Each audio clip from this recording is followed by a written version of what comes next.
Good morning सर्वांना. साऊला मी दूध वगैरे पाजून औषधं देऊन झोपी लावली होती आणि सौभागा कशी हाताची घडी घालून झोपली आणि इथं बटाट्याची खूप जास्त राडा झाला आणि साऊला पण सर्दी झाली, त्याच्यामुळं तिला ते शांतच राहत नव्हती, सारखी रडत होती. तर तिला आधी झोपी लावली, त्याच्यानंतर मी स्वयंपाक बनवायला घेतलाय. आता मला पटकन पोळ्या बनवायचे.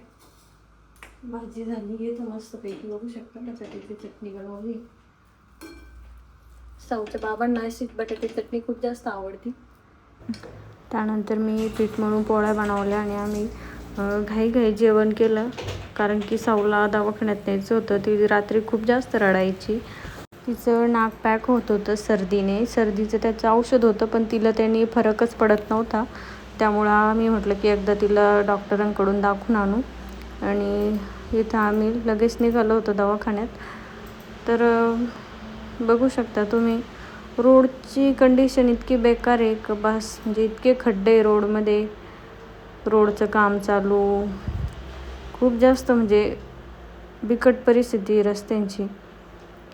इथं साऊ बघू शकता तुम्ही, सुकली होती पूर्ण, म्हणजे तिला सर्दीने पूर्ण जाम झाली होती. आणि कोपरगावजवळ गेलो तर पाऊस पण चालू झाला होता. त्यानंतर आम्ही हॉस्पिटलला पोहोचलो आणि गेल्यानंतर अर्धा पाऊण तासाने आमचा नंबर लागला. साऊचं चेकअप झालं, डॉक्टरांनी तिला सर्दीचं औषध दिलं आणि आम्ही परत निघालो. आणि साऊ बघा कशी खेळायला लागली होती इथं.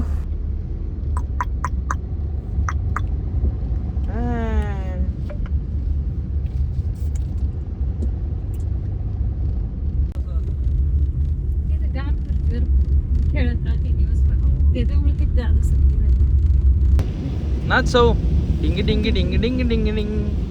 हा, कोणी म्हणन का हिला काही सर्दी झाली का काय?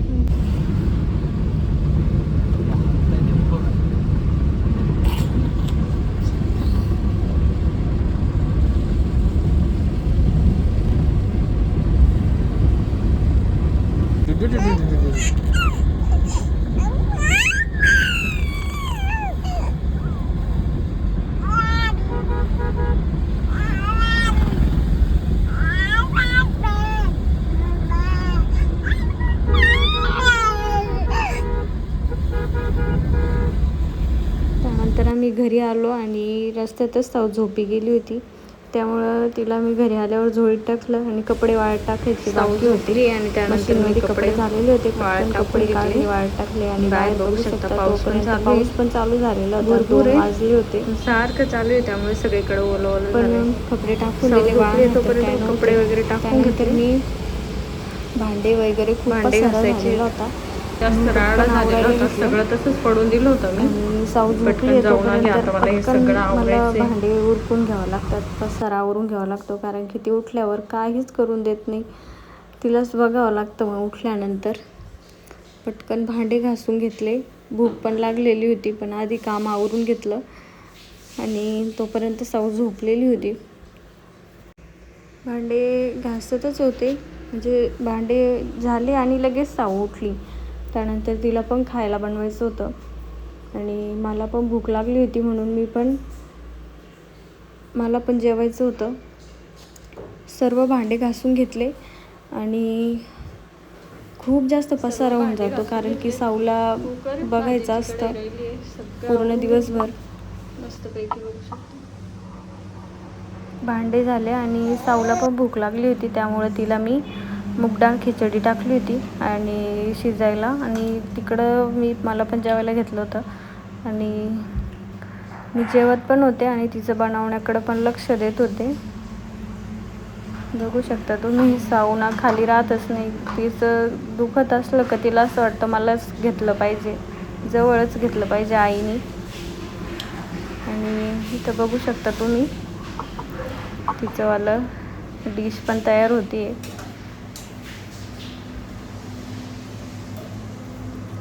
त्यानंतर मी तिला खाऊ घातलं. वातावरण बघू शकता किती मस्त आहे. मी साऊला जास्त बाहेर नाही नेणार, कारण की बाहेर खूप जास्त गार हवा आहे आणि पाऊस पण येत होता, आत्ताच बंद झाला. आता काही कपडे बिपडे काय वाळलेले नाही.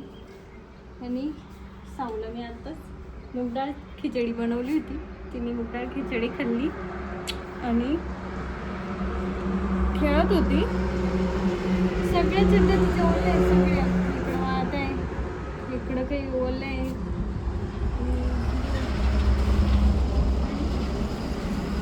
साऊला मी लंगोट बांधते, साऊ लंगोट पण ओली करून टाकते. लंगोट तर लवकर बांधूनच देत नाही ती, बांधूनच देत नाही, अशी लांब लांब पळते लगेच, अशी पायानी लांब लांब सरकते.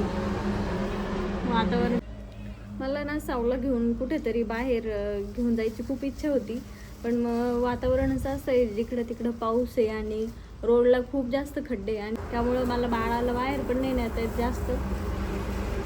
आम्ही इथंच गॅलरीतूनच बघत असतो, गाड्या आहे ते इकडं.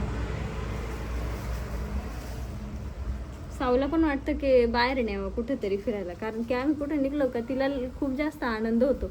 तिला लगेच वाटतं का चला कुठेतरी जायचं आहे आता.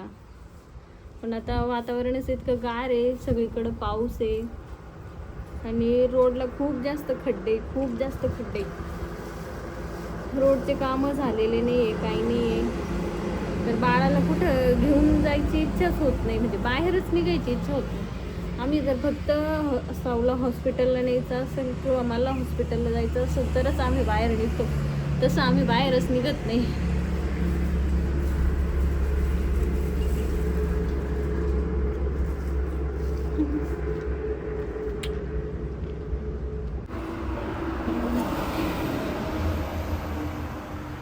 इथं लाजळूचं बी टाकलं होतं कुंडीमध्ये आणि त्याला बघा किती चांगली फुलं आले, बघू शकता मस्तपैकी. आणि याला तुम्ही बघू शकता जवळ बघा, इथं मी हात लावते आता,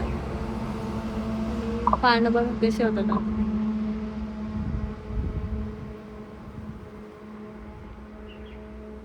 पूर्ण पान. आणि इकडं फांदीला जर लावला आपण हात तर फांदी बघा कशी खाली पडते.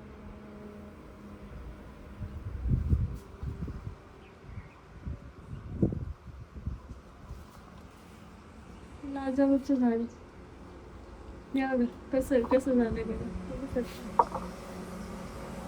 मी गॅलरीत कोणते कोणते झाडं लावलेले आहे हे बघण्यासाठी चॅनलला सबस्क्राईब करा, आणि मी गॅलरीत लावलेल्या झाडांवर एक वेगळा व्हिडिओ बनवणार आहे. तर आणि व्हिडिओ बघितल्यानंतर व्हिडिओला लाईक करत जा आणि चॅनलला सबस्क्राईब करा. साऊ बघा किती गोड खेळते. आणि थंडी होती त्यामुळे मी तिला शालने गुंडाळून घेतलं होतं. आणि व्हिडिओ कसा वाटला कमेंट करून नक्की सांगा. थँक्यू. सबस्क्राईब करा आणि बेल आयकन दाबायला विसरू नका.